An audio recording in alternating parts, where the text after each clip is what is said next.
महत्त्वाचे लोकेशन तुमच्याकडे सुंदर आहेत. म्हणजे कुठलाही सिनेमा मॉडर्न असो, ग्रामीण भागातला असो, तुम्ही कुठल्याही गोष्टीचा इथे करू शकता. त्याच्यात काय होतं की एमजीएम इथे पडेगावचं कॅम्पस आहे, गांधेलीचं कॅम्पस आहे, हे मेन कॅम्पस आहे. ह्या कॅम्पसेसची वैशिष्ट्य अशी आहेत की तुम्हाला शहरी, कॉलेज ओरिएंटेड, ऑफिस, अगदी कोर्टरूम पासून सगळ्या गोष्टी इथे अवेलेबल आहेत. आणि फिल्म सिटी सारखंच आहे ना. तुम्ही एकदा आतमध्ये आलात तुम्हाला काही डिस्टर्बन्स बाहेरचा नाही, काही नाही. डिस्टर्बन्स काहीच नाही. बाकी आमचं आता इंजिनिअरिंग कॉलेज आहे, बायोटेक्नॉलॉजी आहे, बाकी कॉलेजेस आहेत. हॉस्पिटल आहे या विद्यार्थ्यांना एवढी सवय झाली आमच्या शूटिंगची की ते येऊन बघायला पण थांबत नाहीत. त्यामुळे जसं फिल्म सिटीत काम चालतं, शेती असेल, एखादं काही तुम्हाला आउटडोअरला एखादं काहीतरी सेट लावायचं असेल, हं.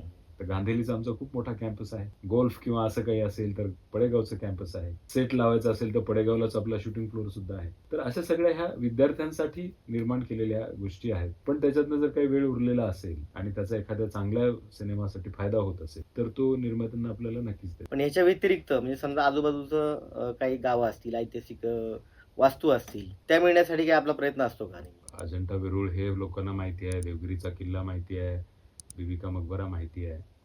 खूप वेगळी आणि खूप सुंदर वेगवेगळी लोकेशन्स आहेत.